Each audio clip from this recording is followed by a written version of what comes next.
Patibona itu yang semula hanya ketitipan, malah dia jadi keenakan megang tahta kerajaan, sehingga kelahiran Ciunga kan tidak diharapkan. Perhitungannya itu suatu saat kan bisa memiliki kekuasaannya gitu. Makanya dari waktu itu juga Ibu Dewi Nagaringgir itu bundanya Ciunga Nara dari waktu itu dari lokasi Pangcalikan ini terasingkan ke lokasi Panyandaan di sana dijaga oleh Paman Lengser.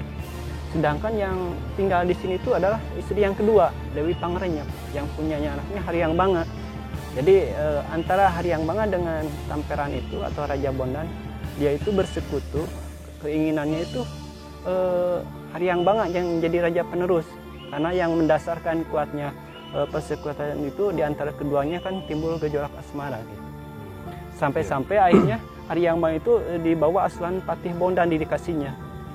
Baik buruk jahatnya didikasi beliau itu karena dasarnya Patih Bondan yang jadi ayah angkatnya gitu. Yeah.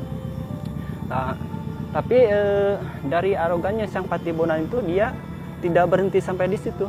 Dia menyuruh Paman Lengser yang jaga Panyandaan itu, kalau lahir Ciunga Nara katanya harus dibunuh.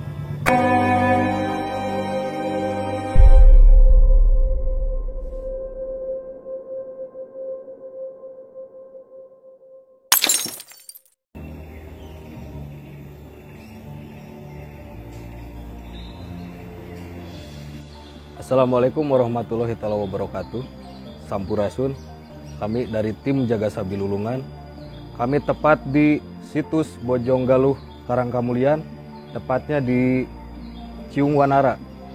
Hari ini kami akan mengetahui isi dari legenda Ciunga Nara.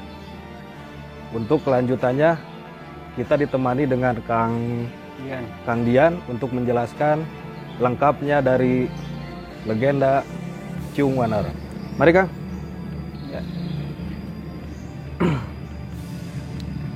Gimana, sehat Kang? Alhamdulillah. Iya. Dalam keadaan sehat. Alhamdulillah Kang. Ya. Kang, kita dari tim Jaga Sabilulungan kesini. Siap. Mohon maaf mengganggu aktivitas Akang di sini ya. Siap.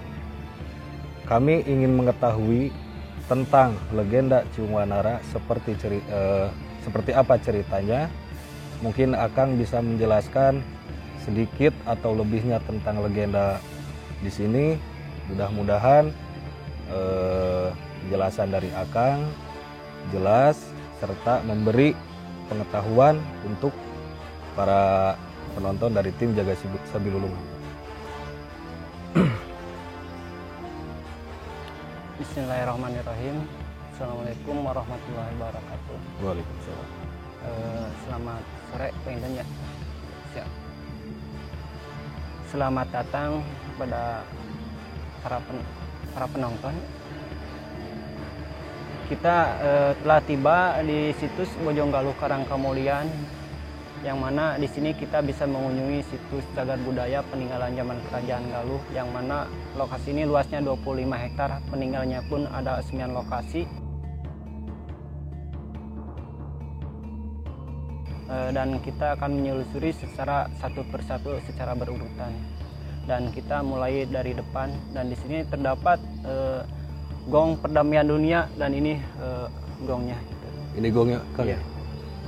Ini adalah gong perdamaian dunia.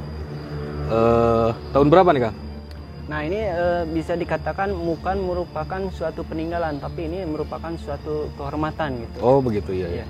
Karena kalau yang namanya peninggalan kerajaan itu adanya di dalam semua gitu. Oh di dalam. Ya, ini merupakan suatu kehormatan karena disimpan di situ dari mulai tahun 2009, pasnya itu bulan 9 dan tanggal 9. Makanya dari waktu itu setiap tanggal 9 bulan 9 suka ada deklarasi untuk pengingatan penyimpanan gong perdamaian dunia ini. Oh iya. Yang punya gagasan itu adalah Pak Anton Carlian sewaktu menjabat Kapolda Jabar. Oh iya. Jadi kalau kita mau menganalisa gong ini terlepas dari simbol kegaluhan. Jadi bagi orang yang belum tahu Galuh itu sebenarnya taunya kan nama sebuah kerajaan. Iya betul. Nah, tapi kalau seandainya kita gali makna dan tujuan dari Galuh itu kan sebenarnya diambil dari bahasa Sanskerta yang artinya itu permata, dan permata itu adanya di galihnya galih. Kalau galih tengah-tengah, kalau galih itu hati. Jadi permata itu adanya di tengah-tengah hati kita. Oh iya. Jadi dalam diri kita itu ada permata yang sifatnya itu suci, nggak pernah bohong. Beda dengan mulut. Kalau mulut kan bisa dikatakan suka berbohong, suka untuk menutupi kesalahan, untuk menutupi rasa malu. Jadi mulut itu, kalau hati nurani yang bisa dikatakan lambang kejujuran, yang tujuannya untuk mencapai hidup mulia. Makanya menurut prinsip ilmu kegaluhan, kalau orang mau ketemu dengan kemuliaan itu harus didasari dengan sifat jujur. Dan sifat jujur. Iya. Jadi Jujur. Jadi galuh di sini tuh adalah lambang kejujuran. Kalau di zaman Nabi itu kayak al-amin lah, kayak Nabi Muhammad. Iya. Makanya di sini tuh ada di gong ini disimbolkan banyak bendera dunia, lambang agama. Karena kejujuran itu bisa dikatakan ajaran universal. Kayak di Indonesia, di mana kan dianjurkan jujur. Di Hindu, betul. di Islam, di Sunda, di Jawa pun sama dianjurkan jujur. Sehingga penafsiran dunia pun kalau semua orang di planet bumi memegang ilmu kegaluhan, orangnya pada jujur, insya Allah bakalan damai. Tapi kalau orang sudah nggak jujur, jangankan dengan orang lain, dengan saudara juga kan bisa bertengkar. Iya betul. Itu makna dari gong ini. Nah untuk selanjutnya, mungkin ini hanya sekedar simbol dari kegaluhan yang mana ini suatu kehormatan. Dan untuk lebih lanjutnya, lebih baik kita menyelusuri jejak leluhur situs Bojonggaluh Karangkomulen itu ke lokasi yang ke dalam utama itu. Ke dalam sini kan? Iya. Ya pemirsa,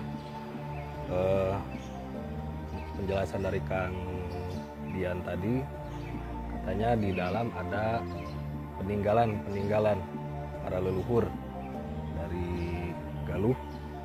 Mungkin untuk lanjut mengetahui di dalamnya, mari kita ikuti.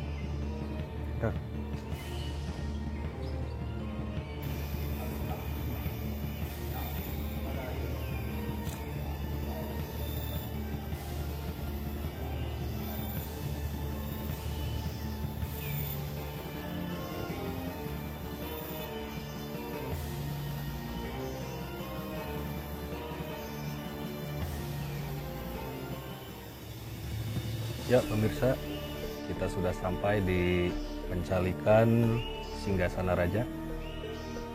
Kita masuk ke dalam. Ayo. Kita memasuki lokasi yang pertama, yaitu namanya Pangcalikan Singgasana Raja. Untuk lebih tepat dan jelasnya kita boleh masuk ke lokasi ini.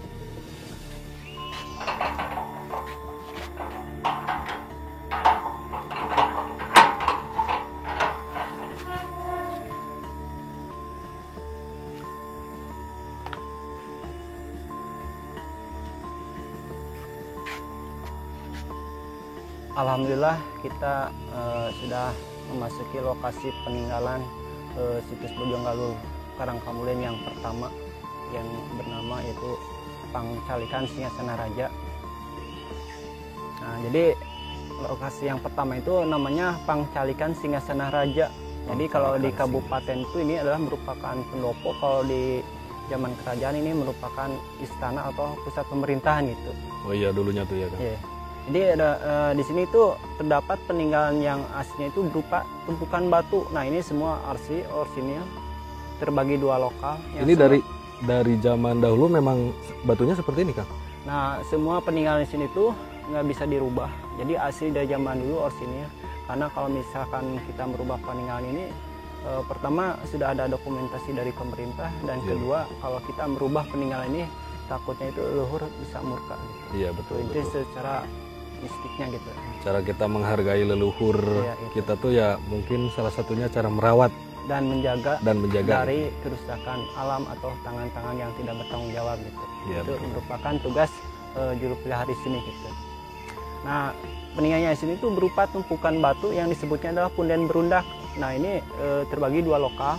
Yang sebelah sini untuk ruangan musyawarah, yang sebelah sana itu adalah merupakan ruang utama raja gitu. Di dalam tengah-tengah ruang utama raja itu terdapat batu persegi 4 yang berwarna putih dan ukurannya itu 99 cm. Itu merupakan dulunya adalah kursi raja. Jadi Pangcalikan itu adalah tempat calikna Raja Galuh. Tempat duduk. Iya, tempat duduk.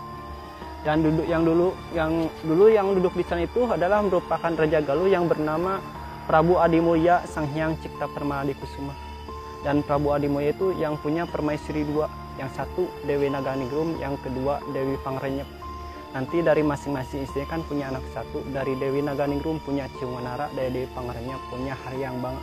Nah, keduanya pada akhirnya jadi raja juga. Coba pecah dari sini kalau Ciunganara itu ke Bogor yang mendirikan Galuh Pakuan Pajajaran. Jadi Pajajaran itu sebelum oleh Prabu Siliwangi, Ciunganara dulu pendirinya. Kalau Haryang Banga itu ke timur yang mendirikan Majapahit kuno. Jadi Majapahit itu sama sebelum oleh Raden Wijaya adalah Haryang Banga dulu pendirinya. Jadi ini intinya bisa dikatakan kerajaan Cikal Bakal, Pajajaran sama Majapahit itu nenek moyangnya ada di sini semua. Bahkan tahapannya pun kerajaan Galuh di situ mengalami 3 periode, dari zaman Galuh prasejarah, Galuh Hindu-Buddha, terus Galuh Islam. Dan hasil penelitian itu mengatakan kalau zaman prasejarah itu ciri-cirinya ada punden, menhir, dolmen. Kalau masuk ke era Hindu-Buddha pasti ada ukiran, ada seni tulis. Nanti bisa ditemukan di sebelah sana lagi kalau kita ada juga di sini kan? Iya. Untuk masuk ke peninggalan masa Islam mungkin di sana bakalan menemukan yaitu makam yaitu Adipati Panaikan gitu. Iya. Nah, bahkan sebenarnya yang duduk di sana itu mengalami beberapa pergantian raja. Pertama Oretikan Dayun, Mandi Minyak, Bratasenawa, Purbasora, Sanjaya, Adimulya, Tamperan, Cuma Lutung Kasarung. Cuma yang paling dikukuhkan sebagai raja dulu adalah Prabu Adimulya. Bahkan dia itu dapat julukan Prabu Galuh Ratu Pusaka. Nah, jadi soalnya kalau dulu mah sebelum dikukuhkan oleh Prabu Adimulya sebagai raja, mungkin kalau dulu mah istilahnya di sebuah tempat itu ada peradaban, dan di antara peradaban itu ada seorang yang dituakan, yaitu mungkin kalau dulu pemimpin lah gitu. Iya, iya. Dan berurut ke Prabu Adimulya itu dikukuhkan akhirnya sebagai raja di Karangkamuyan di sini. Nah, cuma itu sebelum ke Bogor pernah juga memerintah duduk di Bati itu setelah menang dalam arena adu ayam. Makanya nanti lokasi kedua itu ada Sabung Ayam, Sanghyang Bedil, Lambang Peribadatan, Pemandian Cikauripan, Panyandaan, Pamangkonan, Makam Adipati sama Patimuan. Jadi cuma itu asli tanah kelahirannya itu di lokasi di sini. Di sini ya, iya. tepatnya. Terjadinya Sabung Ayam itu pertama-tama kalau kita uraikan dari semenjak Cuma masih di dalam kandungan ibunya itu sebenarnya sudah dapat ujian. Dia itu ditinggalkan oleh ayahnya untuk bersemedi. Prabu Adimulya itu memilih jadi petapa sakti yang berada di daerah Gunung Padang Cikoneng. Dia itu memilih jadi petapa sakti dan mencapai gelar pandita, yaitu namanya Ki Hajar Sukarsi. Dan kerajaan itu dari waktu itu dioper alih dititipkan ke patinya, Patih Bondan atau kata nama lain Tamperan. Dan Raja Bondan Tamperan itu Patih naik tahta jadi raja, tapi Patih Bondan itu yang semula hanya ketitipan malah dia jadi keenakan megang tahta kerajaan, sehingga kelahiran Cuma kan tidak diharapkan. Perhitungannya itu suatu saat kan bisa memilih kekuasaannya gitu. Makanya dari waktu itu juga Ibu Dewi Naganingrum itu bundanya Ciunganara dari waktu itu dari lokasi Pangcalikan ini terasingkan ke lokasi Panyandaan di sana, dijaga oleh Paman Lengser. Sedangkan yang tinggal di sini itu adalah istri yang kedua, Dewi Pangrenyep, yang punyanya anaknya Haryang Banga. Jadi antara Haryang Banga dengan Tamperan itu atau Raja Bondan, dia itu bersekutu. Keinginannya itu Haryang Banga yang menjadi raja penerus, karena yang mendasarkan kuatnya persekutuan itu di antara keduanya kan timbul gejolak asmara gitu. Sampai-sampai akhirnya Haryang Banga itu dibawa Aslan Patih Bondan didikasinya.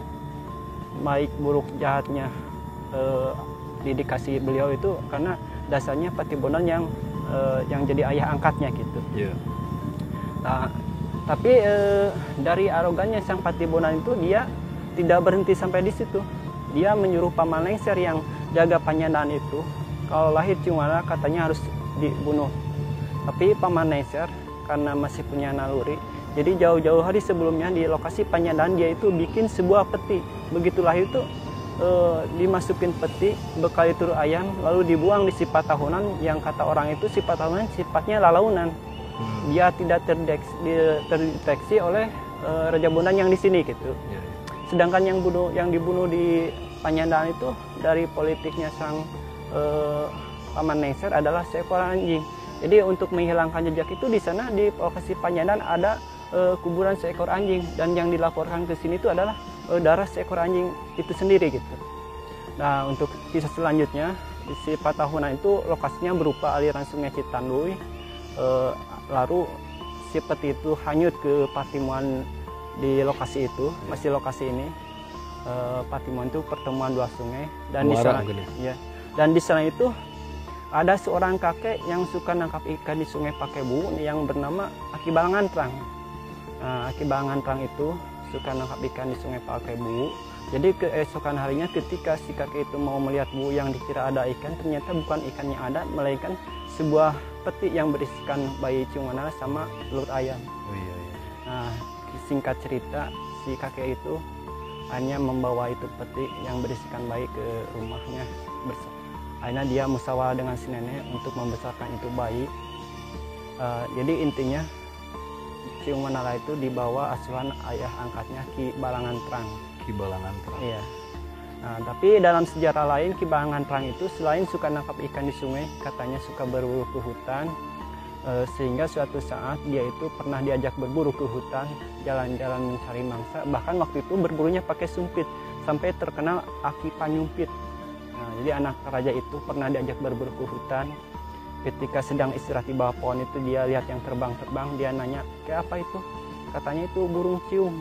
Lalu nanya lalu jalan lagi, lihat yang loncat-loncat itu kera, tapi nanya lagi, "Kayak apa itu?" Itu katanya wanara. Mungkin anak itu berpikir rasanya bagus kalau nama saya itu Ciumanara. Akhirnya usul kepada si kakek, ya udah kek, nama saya itu aja Ciumanara. Sejarah lain pun si telur ayam itu katanya diengerami oleh ular naga wiru sampai menetas jadi ayam. Seiring ayam Ciumanara membesar, kegemaran Raja Bondan pun di sini itu yang pati naik tahta jadi raja ngadu ayam. Di sana itu ada lokasinya nanti di depan. Jadi adu ayam itu sudah ada dari dulunya, dari sejarahnya Patih. Sampai saat itu kata sejarah tidak ada yang bisa mengalahkan. Cuma bagi yang tahu itu sebenarnya Raja Bondan itu sifatnya licik. Kalau yang menang itu suka dipenjarakan. Dari sifat arogannya Raja Bondan itu dia bikin sayembara. Siapa yang bisa mengalahkan ayam Raja Bondan, segala sesuatu keinginannya bakal dikasihkan gitu. Sayembara itu terdengar oleh Ciumanara, lalu datang ke lokasi sambung ayam itu.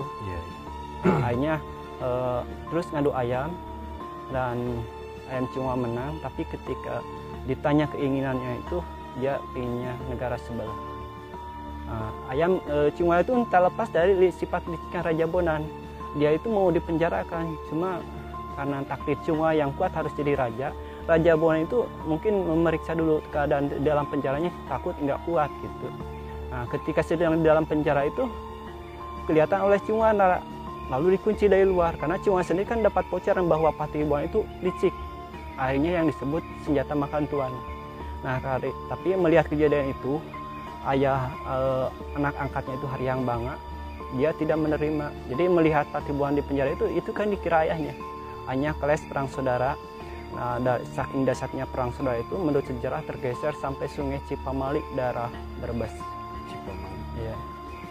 Ketika sedang berkelahi itu mungkin ada informasi ke ayahnya yang lagi bertapa, lalu dia datang ke sana. Jadi melihat dua anaknya berkelahi itu dia ngasih tahu, kata orang Sunda itu jangan bertengkar, pamali katanya, itu kata orang Sunda. Karena walaupun beda induk, dia itu kan masih saudara, satu ayah beda induk gitu.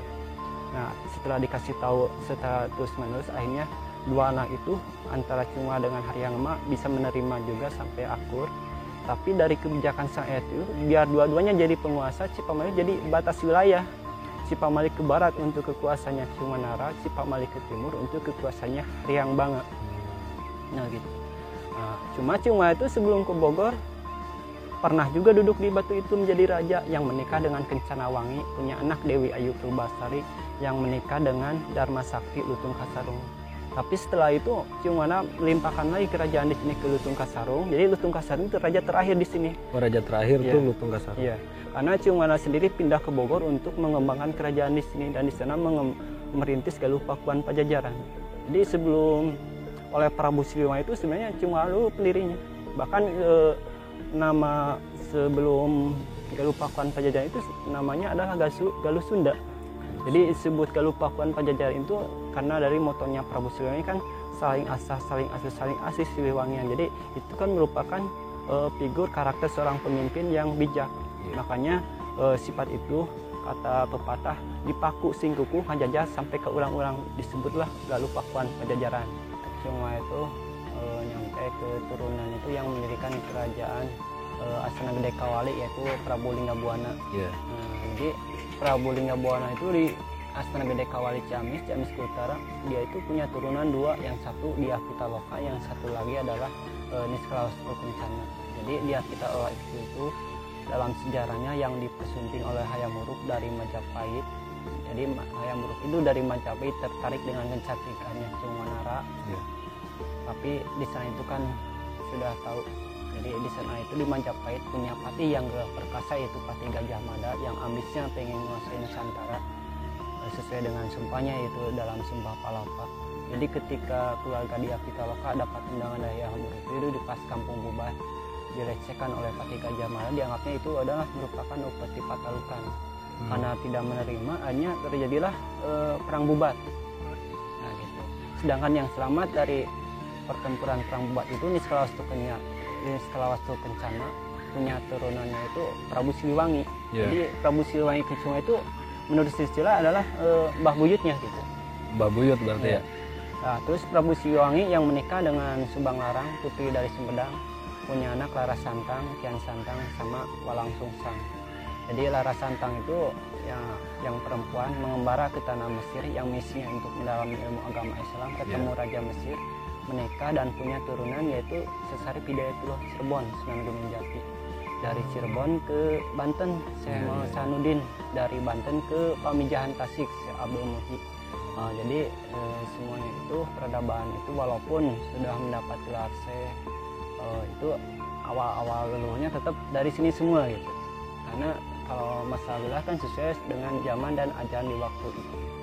Itu kan semua adalah merupakan proses. Ya, cukup kiranya gitu.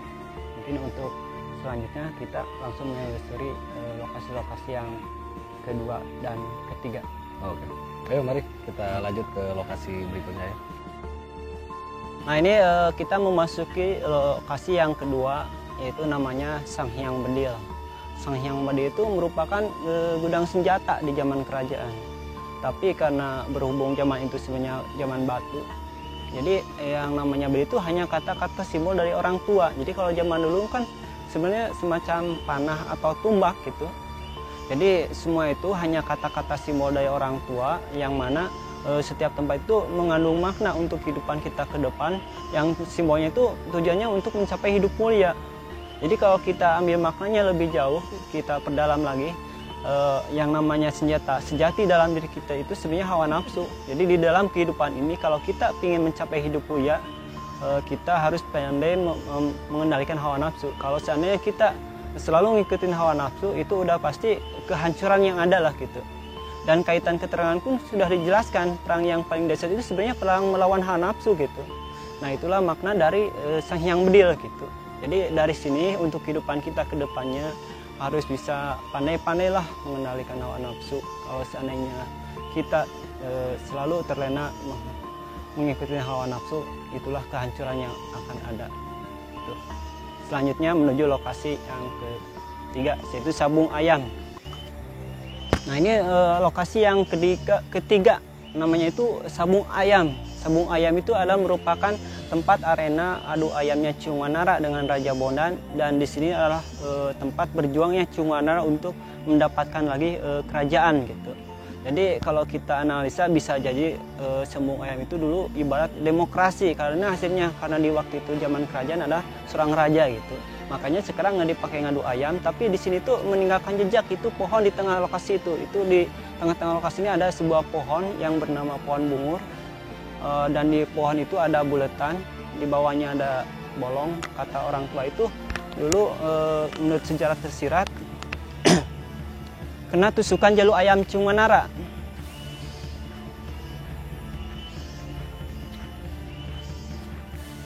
Nah, ini buletan ini bisa dikatakan saksi sejarah waktu ayam Cimadua itu katanya mentok ke pohon ini sampai bolong kena tusukan jalur ayamnya. Nah ini bolong. Dan kalau kita mau napak tilas, kata orang tua itu atau ngikutin jejak luhur, napak tilas lah itu intinya.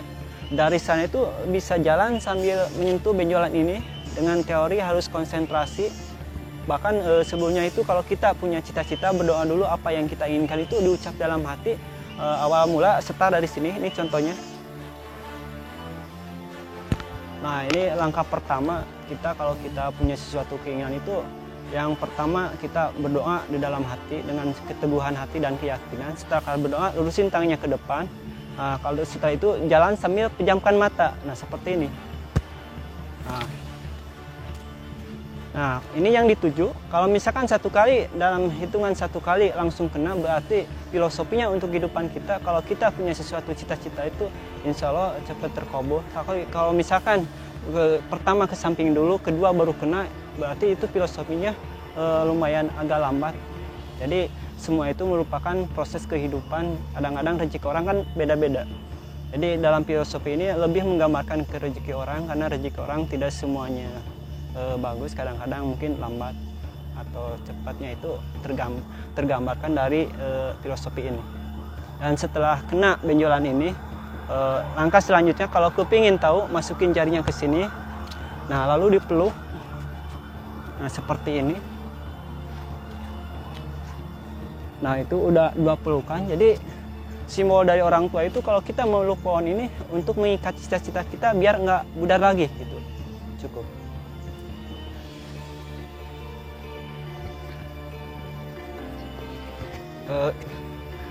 Kalau ini batu-batu ini bisa dikatakan peninggalan juga. Mungkin kalau dulu itu dipakai sebagai tempat dewan juri lah gitu, atau untuk dalam pertarungan adu ayam gitu. Makanya kalau sekarang di sini masih tertinggal, terus ada orang yang ngasih rokok kayak itu, mungkin itu sesuai dengan kebutuhan masing-masing lah gitu. Kita udah memasuki lokasi yang keempat, namanya itu Lambang Peribadatan. Ini lokasinya. Jadi Lambang Peribadatan itu merupakan lambang keagamaan di zaman Kerajaan Galuh. Jadi tempat sembahyang orang kerajaan itu dulu di sini. Jadi kalau istilah sekarang ini adalah merupakan masjid atau gambaran itu musola. Nah, gitu. Jadi ini simbolis bahwa di zaman kerajaan itu sudah beragama juga gitu. Cuma kalau kita melihat dari peninggalannya kan, kalau pinggirnya itu berbentuk batu punden, mungkin ini menyimbolkan budaya animisme. Dan kalau yang tengah itu kan udah ada ukiran, disebutnya juga batu lingga, itu ciri-ciri peninggalan masa Hindu-Buddha. Jadi ini merupakan transisi dari animisme masuk ke budaya Hindu-Buddha. Terakhir kan Islam. Jadi yang namanya Hindu-Buddha sama Islam itu bisa dikatakan impor. Jadi di sini tuh udah ada kerajaan, tapi sebenarnya juga kerajaan tua, tapi sudah punya ajaran keyakinan untuk mendekatkan diri kepada Sang Pencipta. Kita memasuki lokasi yang kelima, namanya itu Pemandian Cikauripan. Jadi ini di dalam bangunan ini ada mata air peninggalan zaman kerajaan, tapi sampai saat ini mata airnya itu masih aktif. Jadi kalau kita mau menikmati air itu masih bisa, walaupun nggak mandi bisa cuci muka. Air ini karena berasal dari resapan akar pohon, jadi sangat baik untuk kesehatan juga. Tapi menurut orang tua, kalau dimistiskan, air ini kan selain banyak mengandung mineral, punya nilai plus.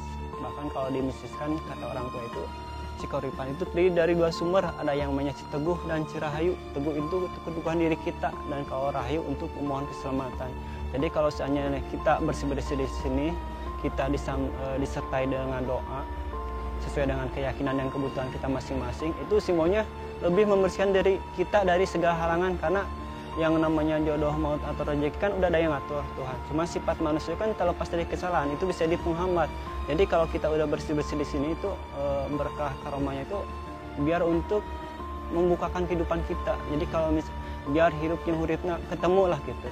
Jadi kalau misalkan lagi usaha mungkin lebih sukses lagi. Kalau misalkan lagi sakit, dengan perantaranya air leluhur ini kita bisa sembuh. Mudah-mudahan dengan perantara air ini hanya jadi perantara, jadi tetap yang kuasa yang menentukan gitu.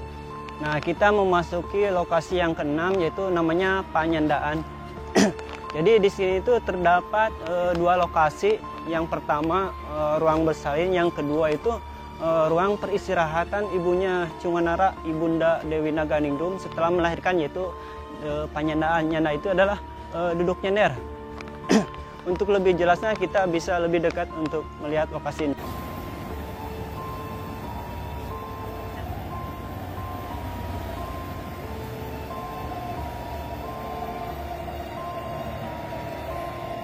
Nah, yang itu merupakan ruang bersalin. Jadi dulu Ibunda Dewi Naganingrum itu ketika terasingkan dari Pangcalikan, tinggalnya itu di lokasi ini dijaga oleh Paman Lengser, dan setelah melahirkan kan harus pindah tempat. Dari sana itu pindah ke lokasi itu. Duduk nyender itu, duduk nyender itu merupakan terapi alam dalam cara pemulihan kesehatan. Jadi kan menurut ilmu kedokterannya kalau ibu-ibu habis melahirkan kebanyakan darah putih. Jadi untuk antisipasi biar darah putih nggak naik ke atas, kalau misalkan naik ke atas kan bisa menyebabkan rabun ke mata ibu yang melahirkan. Karena dulu itu belum ada medis, di konsep orang tua itu selama 40 hari harus duduk nyanda gitu kan, tidur siang nggak boleh. Terus yang dipakai memulihkan kesehatan pun kalau zaman dulu itu pakai jamu racikan gitu, yang ditaruh di batu yang lempar itu ibarat meja gitu. Jadi kalau yang berdiri itu menhir, yang lempar itu dolmen gitu. Jadi kalau sekarang kita duduk nyender itu istilahnya napak tilas mengenang. Karena kalau kita udah duduk di sana itu disambungkan dengan rekaman alam yang ada di sini, kita bisa merasakan kenangan masa lalu siapa yang pernah duduk di sini. Tapi kalau seandainya di dalam kehidupan ini kita punya masalah, misalkan nikah lama belum punya keturunan, di samping kita mengenang, kita bisa sambil memohon kepada Yang Kuasa, mudah-mudahan kita pun seperti leluhur kita dikasih keturunan. Sampai-sampai dengan kepercayaan masyarakat dimitoskan kalau ingin punya keturunan harus ke penyandaan. Tapi itu bukan berarti yang setiap kesini harus ingin punya anak gitu. Itu kan kalau kita duduknya itu mengenang gitu. Bahkan ada simbol lain kalau kita duduk itu kan selain mengenang, simbolnya kan menyandarin diri ke kita memasuki lokasi yang ke-7, namanya itu Pamangkonan. Nah itulah namanya. Nah itu lokasinya. Jadi Pamangkonan itu artinya mengangkat. Jadi di tengah lokasinya ada batu yang suka diangkat. Nah itu batunya dari dulu hingga sekarang batu itu bisa diangkat oleh siapapun. Cuma sejarah di zaman Keraji itu untuk tes fisik prajurit. Ya mungkin aja kalau dulu mah kan pakai ngangkat batu. Kalau sekarang mungkin kayak push up atau lari-lari kecil itu kan kalau dulu mah ngangkat batu gitu. Bisa, bahkan kalau dulu mah falsafahnya beda, bisa pakai tenaga supranatural mungkin aja gitu. Nah, jadi kalau sekarang ngangkat batu berarti hitungannya kan napak tilas atau ngikutin jejak leluhur. Tapi bagi orang yang punya tujuan itu menggambarkan kehidupan kita ke depan. Kalau seandainya dalam mengangkat batu ini terasa ringan, itu menyimbolkan kehidupan kita ke depannya dientengkan. Kalau misalkan terasa berat, cukup berat. Tapi kalau kita niatnya nyareat atau nyareat intinya, mudah-mudahan dari wasilah jadi wasilah, sebab yahnya tempat ini segala sesuatunya itu bisa terangkat, cita-citanya terlaksana gitu, tercapai gitu. Nah tapi setelah itu, kita setelah mengangkat batu ini, langkah selanjutnya lebih baik ikhlaskan hati, serahkannya kepada Yang Kuasa, karena emang Yang Kuasa lah yang nentuin segala-galanya.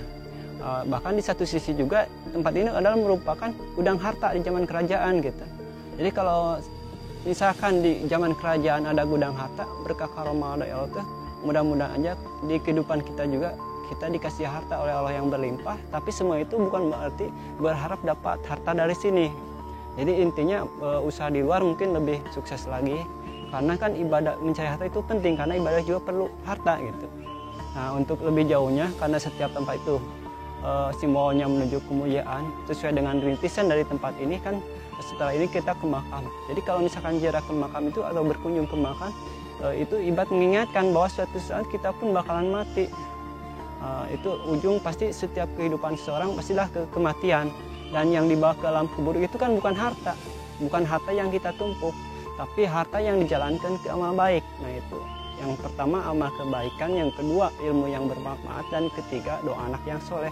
Nah makanya setelah ini kita nyampe ke makam itu nggak ada salahnya kalau misalkan mendoakan leluhur di sini, karena dengan cara mendoakan leluhur di sini tuh menyimbolkan atau menandakan turunan anak yang berbakti. Karena kita bisa seperti ini terlepas dari jasa para leluhur kita. Walaupun itu bukan ayah kita, kan sebelum ayah ada kakek, ada uyut dan sebagainya gitu.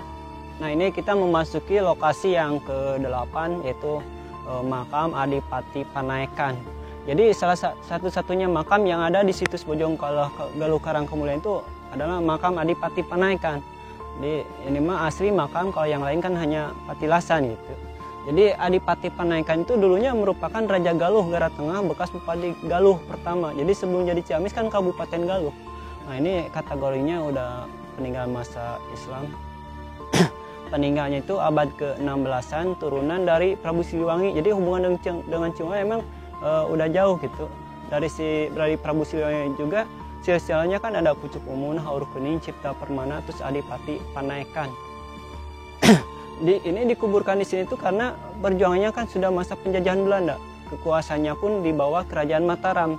Dapat gelarnya juga Sultan Agung Raden Adipati Panaikan. Jadi ketika itu Adipati Panaikan dapat perintah dari Mataram untuk penyerangan ke Batavia.